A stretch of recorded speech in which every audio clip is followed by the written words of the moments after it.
Shalom, shalom, shalom. The Lord is good and his mercy endures forever. It's around 1:20 a.m. Thursday, the 19th of May. All glory to the Most High, and it's actually still the month of spring. We've got March, April, May, and it's actually raining, or I should say drizzling. So I thought I should make this video to remind us of God's promises, even if it's just a few of us looking up with faith to the Creator, who says, "If I come, will I find faith on earth?" The wise virgin will be very prepared. Whether it's the anointing oil to carry, as in Matthew 25, 1 to 13, the Holy Spirit will prepare his own, who are wise and obedient, who listen to him. So they will be prepared. Even if the foolish virgin continue to follow their own father in the Lord, mama in the Lord, all these, heresies in mockery of the Most High. Matthew 23:9, call no one father. When it comes to spirituality, God did not allow us to say spiritual father, spiritual mentor, spiritual all this. We are brothers and sisters in the Lord. Yes, especially this end time that we have been, scattered, and we are singular cell body member of the body of Christ. Just one body, but we are like each ant cellular member. That's why we should remember the word descendants, remnants, servants, compared to the whole body. So I thought I should make this video. So remind us that Joel 2:23, Hosea 6:2 is still the scripture prophetic promise of God to visit his own. It's even more understanding that God would like to revive us, restore us before he lifts us up after 2 millennial reign, 2 spiritual days, which is our own 2 millennial days. He said he will visit us, and then we'll go for the day of rest, millennial reign of peace on earth, of rest. So even you that are so quick in your churches to say rest in peace, rest in peace, where do you think that peaceful rest is about? We are actually indirectly talking about the millennial reign of peace on earth. So for you to get there, you need to be prepared. Those who are wise, the Lord wants to make use of us as his wise virgins, both female and male. 144,000 male virgins from all the different tribes of Israel, minus the tribe of Dan, who is the betrayer, the tribe of the Pharisee of Matthew 23. So today, just to let me make a video. I've made a similar before, but maybe this will be one of the ones I'll go ahead to post. There shall be showers of blessings. This is the promise of love. There shall be seasons refreshing, sent from the Father above. Showers of blessings, showers of blessings we need. Mercy drop round us are falling, but for the showers we plead. The Lord says in Joel 2, 23. He will give us the former Pentecostal outpouring of his spirit and the latter spring rains, the latter. So it's like the showers of blessing. Now we're waiting for the mercy drops. Whichever it is two portion. Let's tarry to the very end. Matthew 24:13. Those who endure to the end, they will be saved. God needs to prove, to the earth that it is those, indeed, according to Hebrews 11, verse 1 and verse 6. It is those who live by faith. The righteous shall live by faith. It is those who live by faith, the kind of faith that is unshakable. It will go through trial like gold refined in the fire, but that faith will be strong and stronger in the Lord. The faith of the wise virgins, both male and female virgins of Israel. It is those who have the faith that pleases God that God will seal with his former outpouring, as in the day of Pentecost, Acts chapter 2, 1-4, and the latter additional, the Lord will pour upon the faithful ones who are holy in faith, righteous, and do their best to restitute their ways, to be generous, to preach the gospel, to just be as our Heavenly Father is, so that he has reason to separate us from the foolish virgins who always seem to be, waiting upon the Lord, but their faith does not endure. Will you be ready when the Lord shall come? Will you be ready when the Lord shall come? I will be ready, ready, ready. I will be ready. I will be ready when the Lord shall come. I will be ready by the grace of Yahweh. I will be ready when the bridegroom shall come.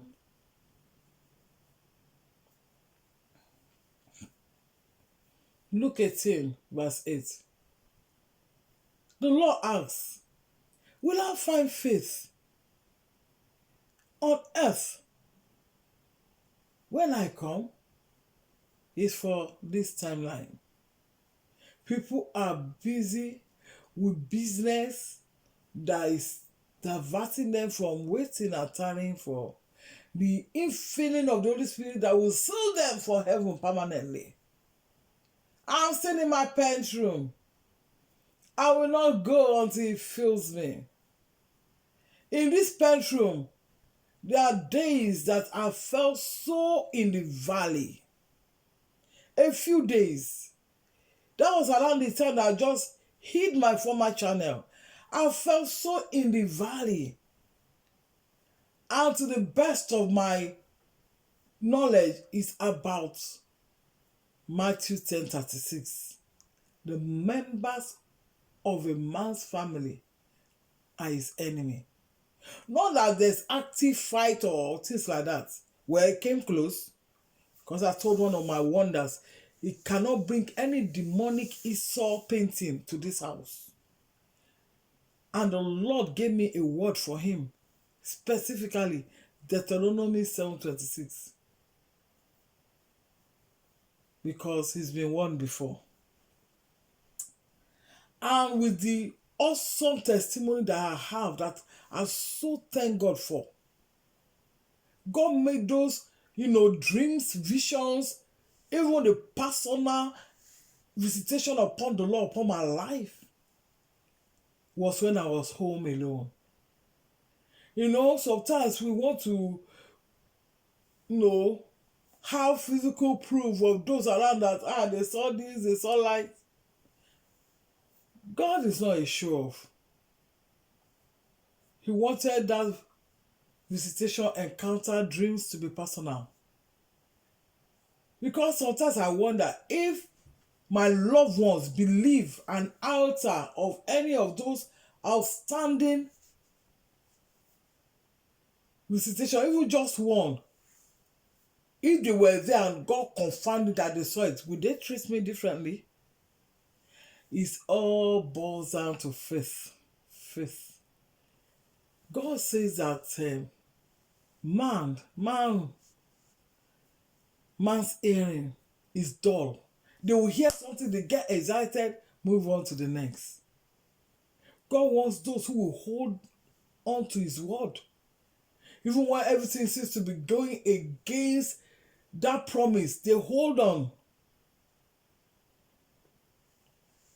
He doesn't want those who are just so easily moved by every wind of doctrine. No. For God to seal you as in the days of Pentecost, wherein in Acts chapter 1 they obeyed the Lord and tarried, even though God has commissioned them to go from Jerusalem for the sake of the gospel and salvation of the tribes of Israel. But God said, go from Jerusalem to Judah to Samaria to the ends of the earth. But before you go, tarry. You've received a calling. Thank God for your life. The disciples also had a calling to go 2 by 2. Healing, they were healing. They even came and rejoiced and testified that they saw, the mighty miracles. They saw demons obey them. And the Lord confirmed that yes, he also saw Satan fell like lightning. That was before Calvary. But now after Calvary is a greater mission. Not just for Jerusalem, but from Jerusalem to Judah, to Samaria, to the ends of the earth. They needed the Holy Spirit. You that have the doctrines of demons preached to you, this is not about, just talking against one person or the other. They say we should rapture, we should just disappear. What about millennial reign of peace on earth? Talk about in Revelation 20, verse 5. Read the whole of that book. They try to hide it. They don't want us to prepare. While their own version, the godless one, is their so-called, world disorder. Because they think that if they don't preach it, their Pharisees do not preach it, instead of us giving, one another encouragement that don't worry, we'll soon be resting in real peace if we choose to live by the God's commands, not by the commands of your Pharisee or Esau. If you love me, keep my commands. John 14:15. When we obey him, he shall go well with us. Then he will help us by his Spirit in all our weaknesses. But we must yield our lives to him. We must be totally surrendered to him. We must trust and obey him. God does not want those who just sing like Matthew 15:8-9 with their lips, wherein their heart is tied to one juju, one Pharisee, one Esau selling book. No. He wants total surrenderedness to the Lord, to his Spirit. When we walk with the Lord in the light of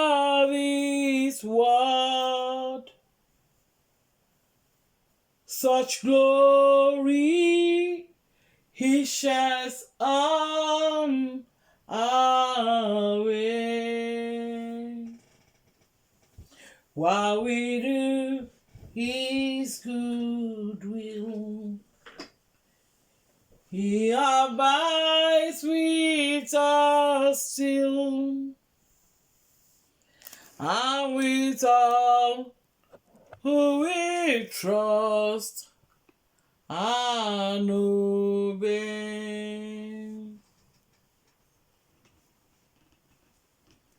Trust and obey him, for there's no other way to be happy in Yeshua, but to trust and obey. Amen. The Lord has been good, his mercy endures forever. Yes. In my pantry room, I happen to be on a floor, well, 2 levels, is it 2 levels now? 2 levels under, yeah? So the top floor. So I call it pens, the 3rd level. The apostles, they went to the pantry room, the top level. And if you read Acts chapter 2, 1-4, they were obeying Matthew 18:20. They were in their rooms. The temple had not yet been broken down completely, but they didn't go back there because those who crucified the Lord, now they were able to fill themselves in the temple, buying and selling all the things the Lord whipped them away from the temple to stop selling. They now went there with their bloodstained hands, thinking they've killed the Son of the living God, not knowing that very soon they will meet their Waterloo. And as in 1 Corinthians 2:8, from verse 8, they will be regretting. If they had known, they would not have crucified the Lord of glory.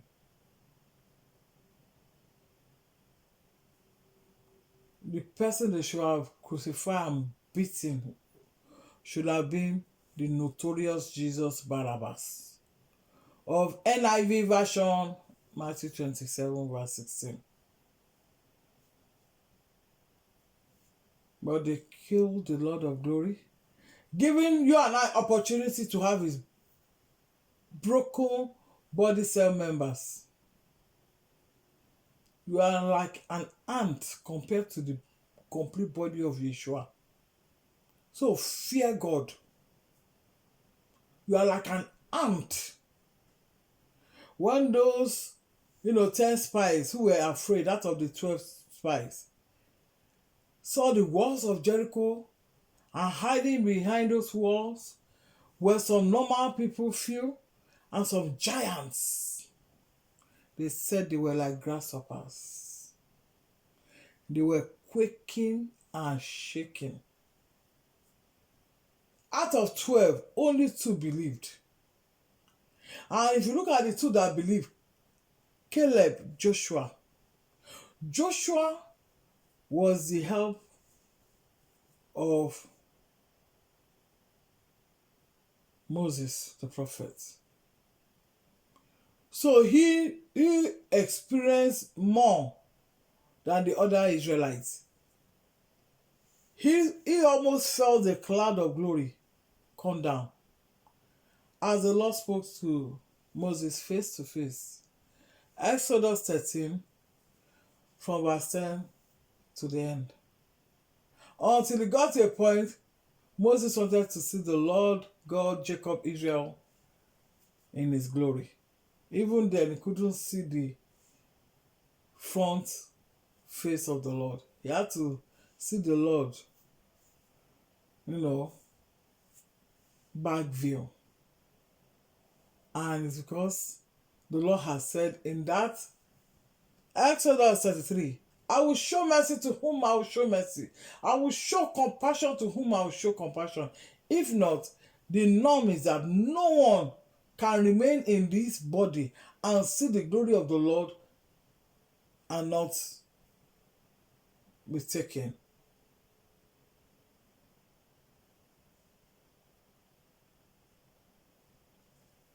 So that's why even the back view glory of the Lord that Moses saw, the Lord showed him mercy. If not, he would have just been maybe what some of you want to call rapture. He would have just been taken to heaven like that. Because God has made it that those who will see his glory are those who are ready to leave this body timeline.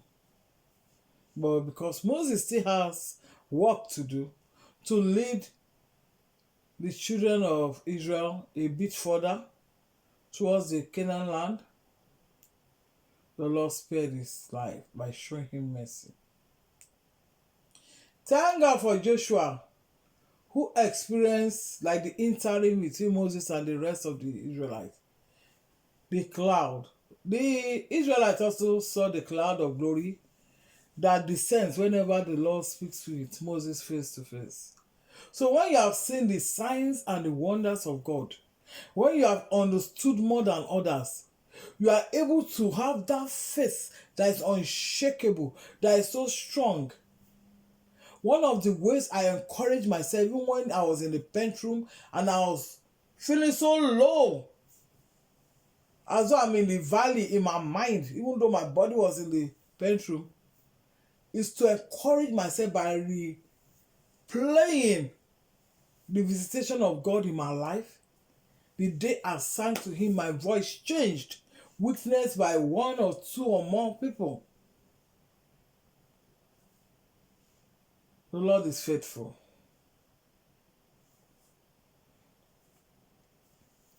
And so, when you share your experiences, this is how Apostle Paul had his experiences. He may be sharing it as he goes about preaching.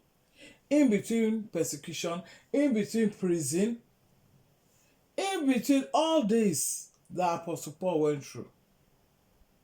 To the extent that when he gets to some place, some people go and search what he has said, which is wise, to see whether he's speaking for God. To remove the doubt.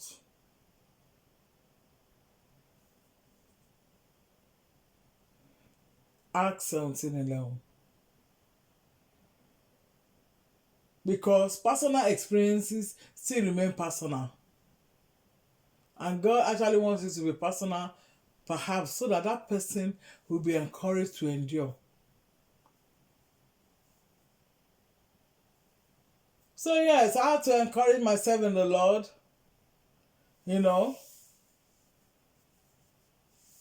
Sometimes you need to encourage yourself in the Lord.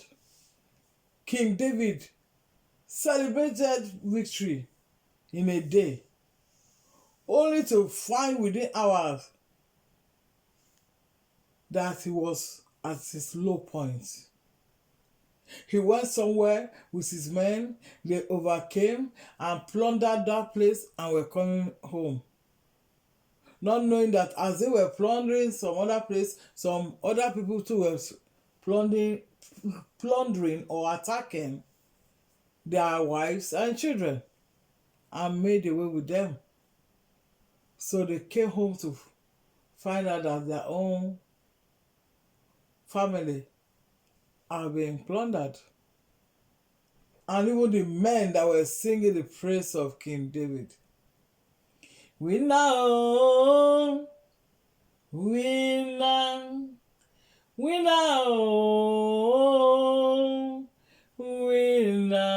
King David, you don't win, winner, King David, you will win again, winner. When they got to their houses and saw that their own wives too were gone. They began to stop the song, have meeting away from King David. Some people, when they are going through, you know, a difficult time, a challenging time, instead of them to just look unto God, they are looking for someone to put it upon. And it's like they decided it's King David. He's the one that made us go away from our homes to go and fight other people. Now they've come for our children, and our wives have been taken. As they were plotting against King David was conversing in the quietness of his heart with his Creator. If you don't have personal relationship with the Lord your God, you are finished. God expects this relationship to be so personal that you are there before Him. This is the truth. You know, you can spend hours. I've done it even the last few days. Set my alarm to 3 good hours. I did not get up. You pray in your understanding. You pray in the spirit. You pray, you sleep, you wake up. You are still bowed down before God. And sometimes the time even goes quick. If you don't have that one personal relationship like King David, he inquired quickly, seeing the situation that those singing his praise 1 minute and now plotting to kill him. He conversed with the Holy Spirit of his heart and said, Lord, should I go after these ones? Will I recover? Will I overtake? Will I overcome? The Lord says, go. Some of you will have been talking perhaps, if you are among the foolish ones, why did God not stop those ones from attacking the King David's family? Why did God allow? A better question. I've learned that in so many ways. It's when I've finished, the Holy Spirit just make me understand that I've been through tests and trials. Every one of us, many of you listening to me, even your tomorrow is a test. Yes, God could have stopped this thought, but He chooses entire that He was going to allow to an extent. Evil to seem as though He has the final say, but does evil really have the final say? Until you give up to evil. So thank God for that personal relationship that make the King of Israel, David, to inquire of his Lord. And the Lord says, go overtake. And as those ones were having meeting, to even blame it on King David, because they have lost hope. They thought, now we've lost our wives. Now we have to start again. They didn't see any, clue to the situation ending well. They wanted to put their anger somewhere. But King David says, after he first encouraged himself in the Lord. Some people want to do as if you are the Lord, everything is going rosy, you are always encouraged, you are always this and that. No, there's personal encouragement. Wherein there are some people that God will not even allow you to call their numbers.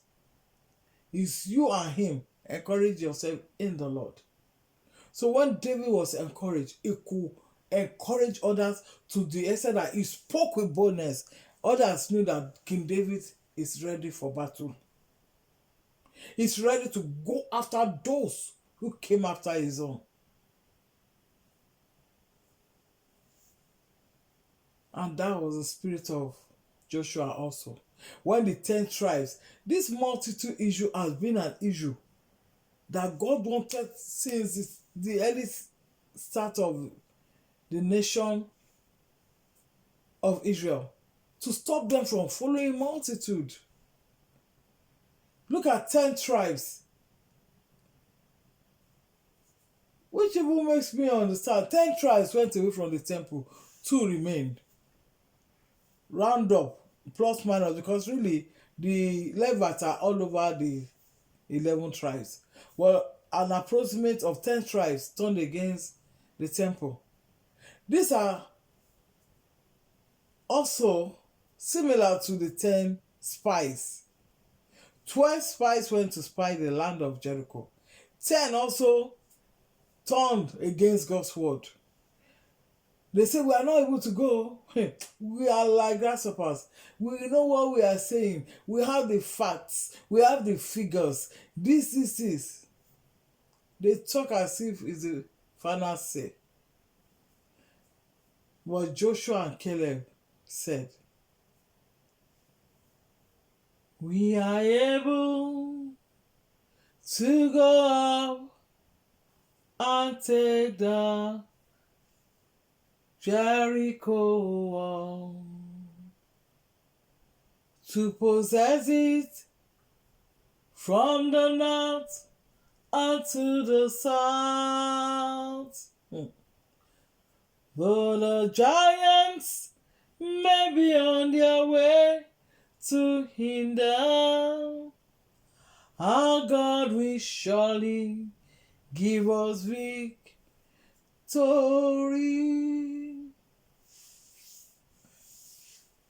Wow, in the midst of 10 voices, one out of the two gave hope. The multitude are quick to just look at the facts and give up, when they should look at the truth and increase their faith. Many just follow, copy and paste, because they think with the mind of ignorance of Hosea 6. Surely these many people can't be deceived. Many of you in that many people that follow this Matthew 23 ones, many of you are also saying the same thing. Surely these many people can't be deceived. Surely these many people, yes, you are being deceived with your assumptions. God says, where 2 or 3 are gathered, I'm there. I'm in the congregation of 2 or 3 this end time. So let us endure to the end. I'm going to round this up. We sing that song, I surrender. Do we really surrender our lives to Christ? I surrender all to thee, my precious Savior. I surrender all to Jesus. I surrender all to him. I freely come. I will ever love and trust him, in his presence daily. I surrender. I surrender all to thee, my precious Savior. I surrender.